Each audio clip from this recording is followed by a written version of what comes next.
balang kumikinang. Nicole Ayala and Diego Bandido.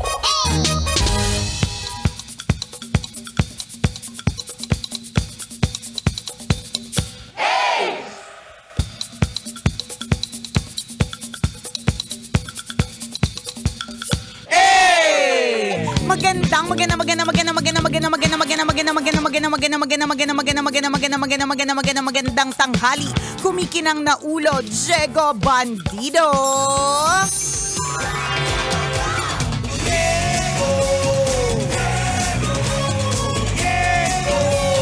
Go, Diego, go.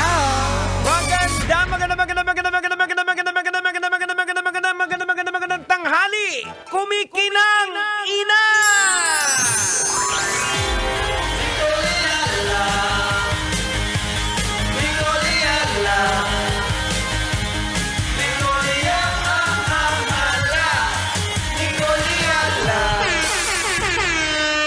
Nicole Ayala and Diego Bandido.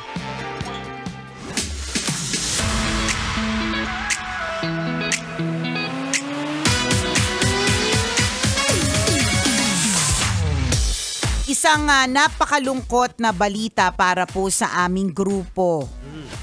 Dahil, dali. Yan, malabo kasi mata. Malabo mata. Ayaw pa kasi lagi suotin yung salamin.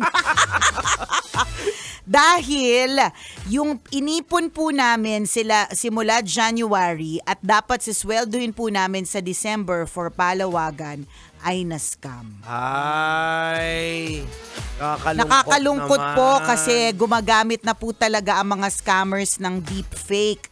Ang ginawa po nila, ginaya po nila yung boses ng isa naming kasamahan. So dahil akala ko siya talaga yon, sinend ko yung pera. Aray. Nakakalungkot. Ayan. Ayan tuloy, teka lang. Sabi tuloy niya, Doc Bless, mamimit mo to bukas. Sabi niya, bakit kasi ayaw mong magsuot ng salamin? Alam mo na, Doc, kasi di ba ang concern ko, Doc, alam mo na pabata, ganyan. Pero dati gusto-gusto yung magkasalamin. Hindi kasi reading lang. Ayoko kasing yung lagi siyang suot kasi 2020 pa nga yung vision. Yung pag nagbasa lang. Hindi. Nag-justify. Totoo yun, Doc. Alam mo ko bakit? Jegs, malayo pa lang alam ko na kung gwapo. Kaya alam kong malinaw pa ang mata ko. Yung sa pagbabasa lang talaga. Anyways, ayan, scamming, deepfake, use of AI. Nakaw. Ay, nakakalungkot na. Alam mo, nakakalungkot na nakakamangha. Kasi parang grabe ang galing na talaga ng ang galing na talaga ng teknolohiya. Ito lagi nating sinasabi. Nung araw, kapag hindi ka makinis, hindi ka mukhang katiwa-tiwala, basic, ikaw yung lalayuan. Correct. 'Di ba? Ngayon kahit mukhang katiwa-tiwala, mukhang mabango, talagang makinis, hindi pala tunay na katiwa-tiwala. At higit sa lahat, hindi na dun sa physical kahit online, ang dami pong nagkakaroon ng scamming online. Meron nga niya akong kakilala na naman. Sino na naman yan? Ang kakilala ni Diego Bandido! Attention sa mga kakilala ko. Sino yan? Meron daw nangyari sa kanya na parang tinatawagan siya na nagpapasend ata ng GCash. Okay. Tapos nung video call niya, yung mukha naman din pero parang malabo. Tapos sinasabi, mahina yung signal dito. Pero nung tinanong niya yung kausap niya, hindi daw siya tumawag. Ala. Hindi siya nanghihingi ng Gcash. Alam mo, sasabihin ko pa naman sana kapag kaganyan, siguraduhin mo na i-video call mo yung nanghihingi ng pera. 'Di ba minsan kasi malalaman mo scamming kasi kapag tinawagan mo, sasabihin, ay wag ka nang mag-call kasi mahina ang signal dito. Pero diyan sa kakilala mo, nag-video call mismo at mukha niya. Mukha niya tapos medyo malabo tapos pinutol. Kasi pwede ka na rin mag-generate ng video Naku, nakakaloka. Ganon ka nakakatakot. Grabe. So, in other words, mga kabisyo, lalong-lalo na sa panahon ngayon, itong last few months of the year, last few days of the year, bigayan na din ng 13th month pay. Ayan. Medyo may extrang pera yung mga tao. May mga spending yung mga tao. Tsaka ito, in this case, yung nag-PM sa atin, paluwagan. Ibig sabihin, inaasahan mo. Swelduhan na correct. Yung mga paluwagan kaya tayo nagjo-join dyan paminsan is because meron talaga forced savings siya eh. Gusto mong i-force yung sarili mo na mag-ipon through other people. Ibang tao yung, kung di nyo po alam yung paluwagan, basta ano yan eh, meron lang may kinukuha sa'yo monthly or kung ano man ang kasunduan. Correct, diba? Kung ano man yung kasunduan, tapos magsisweldo kayo. Na iikot siya. Correct, diba? Na may interest, diba? Kapag ka may nangutang. Pero para mga usually, ganon. meron namang ibang wala eh. As in talaga, halimbawa, inipon lang talaga. Ang susweldo ngayon si Nicole. So next month, ako naman. Correct. Parang ganon. Or pwede din naman na sabay-sabay.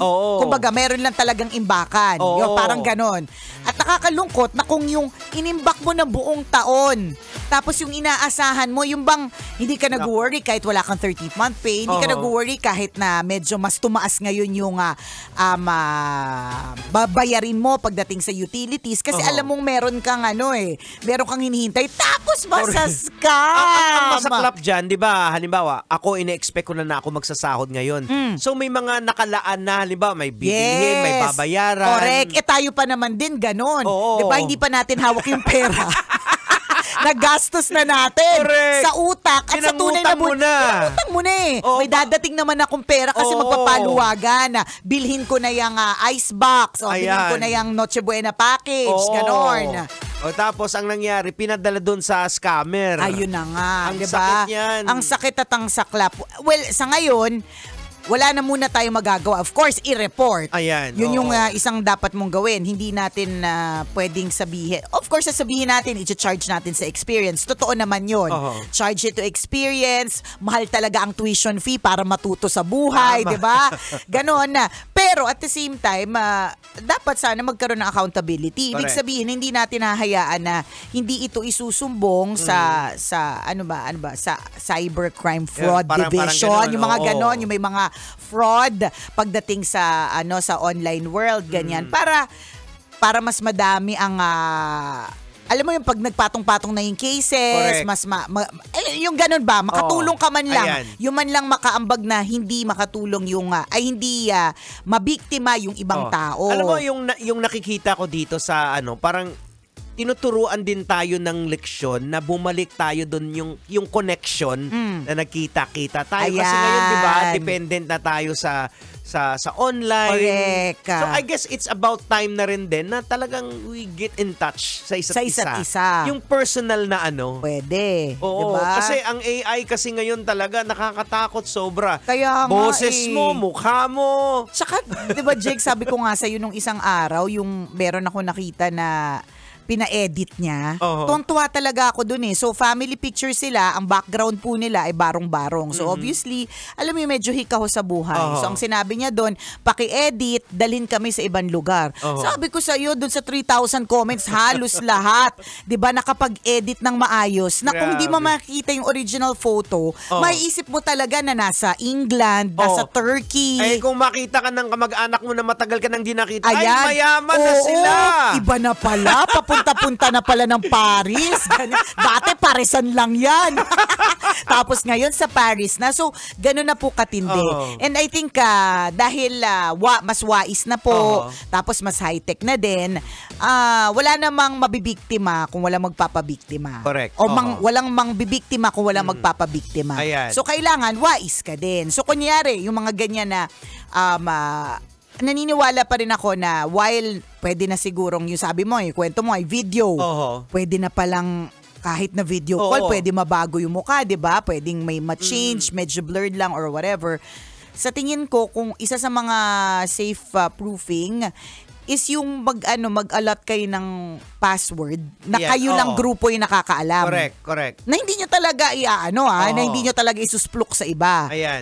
Kayo lang yung nakakaalam. Pati yan, mga pati dun sa bahay ninyo. Kung halimbawa may Oo. kumakatok, tapos Correct. sasabihin, o kaya tatawag, pinapakuha ng amo tapos mo. boses mo. Oo, tapos Di ba? boses mo. Nagagaya kasi yan. Kasi ang boses po nating lahat, halos lahat po tayo Oo. na nasa social media, nandyan na eh. Correct. Nasa TikTok, nasa Facebook Live, nandyan na lahat. So, ang dali na lang niyang Ano kasi i-extract naalala ko sa pinag-aralan natin yan. sa mga modus. Ang gagawin mo, Oh. halimbawa, kokopyahin ko yung boses mo. Meron kasi mga application na ipapasok ko lang doon yung boses mo, Nicole Yala, preset, tapos pag na-type lang ako ng halimbawa, anong sasabihin. Yung and then, sasabihin niya. Magge-generate lang ako. And then, ikaw nang nagsasalita, boses Kaya nga, mo na. Oh, 'di ba? Ayan.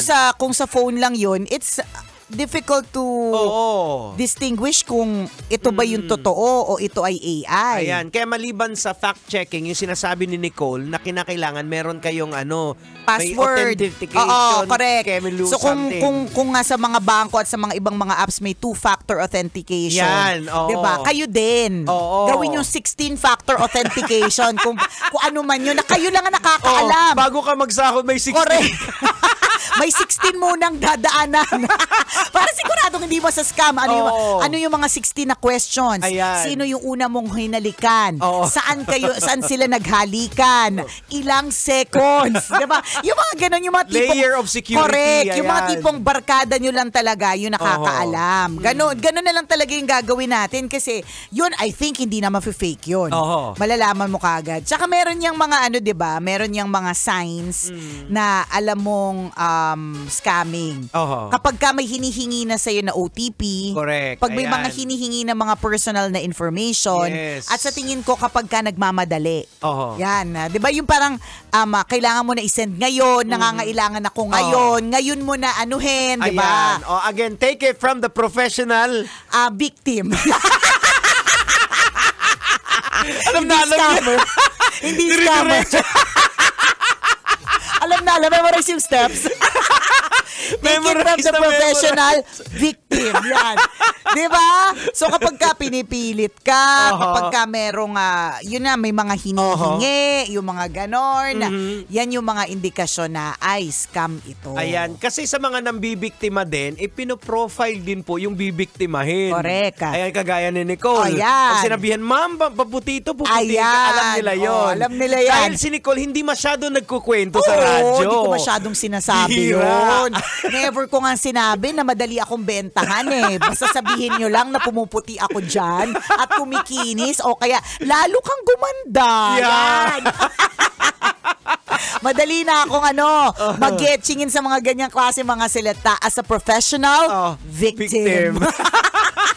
So, kaya ko to sinishare yung mga experiences ko ng pangbibiktima sa akin, di ba? Para hindi nyo na maranasan. Correct. Yun lang naman din talaga yun eh. Huwag tularan. Huwag tularan si Nicole Yala. Kaya minsan di ko maintindihan, bakit nyo ako pinakikinggan? Buti hindi po nasisira ang inyong mga buhay. Oy, pero dun sa nag-PM sa amin, malungkot talaga yan para sa grupo ninyo.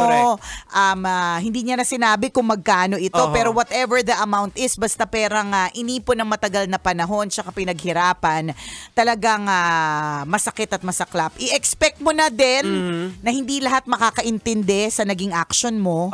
I-expect mo na may magagalit, maiinis. Ganun talaga. Tsaka yun nga, nawalan na, hindi mo namang gusto, sisisihin ka Oo, pa, correct. isismis ka pa. Sa tingin ko, expect mo na talaga yung posibilidad na yan at pagdududahan ka pa. correct, sabihin, Oo. bakit may bago siyang tsinelas? Bakit bago yung cellphone? Oo, o bakit yan. nakapagpamanicure? Correct. Yan, di ba?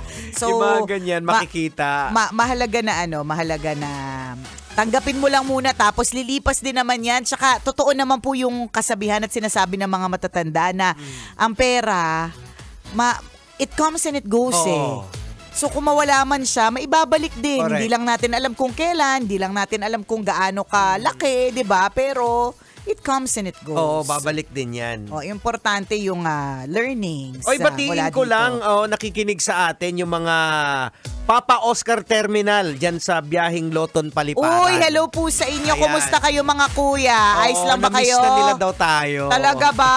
O, di miss na din namin kayo. Kita-kits tayo soon. Ayan, soon. Nakatutok din sa atin si Ma'am Feli, si Ma'am Jen, Ma'am Jang, and Driver Toto galing kay Marv Bautista. Ayan. Salamat sa pagtutok Salamat sa Love Radio. Nakatutok. Ayan. At sa mga Salamat. sa mga hindi pa nakapag-register, muli mag-register po kayo dito sa ating Love Knows No Boundary. Ayan, kasi tuloy-tuloy po ito. Oo. Dire-diretso po ito hanggang Actually, kung walang mapapansin tugo, nyo, walang walang tigil, pahinga walang pahinga. Sabado, Linggo, may winner Correct! tayo. Kasi ganyan po kami. Yan yung mga trip namin nowadays. Manampal ng 1,500 pesos sa mga tsuper. Ganon. At again, muli kung hindi ka man nakapag-register physically, basta nakatuto ka sa 90.7 Love Radio at may mga isang staff sa amin na makasakay sa'yo at nahuli ka. Basic? Basic yan. 1.5 para sa'yo. Sabi ni Doc Bless, at far ka lang 2020. Pero at near, hindi ka na 2020. Kaya talagang magsalamin ka na! Oras natin mga kabisyo, 12:39. Ako pong kumikinang na ulo, Diego Bandido. At akong kumikinang ina mo, Nicole Liala. Kailangan pa bang i-memorize yan? Basic! That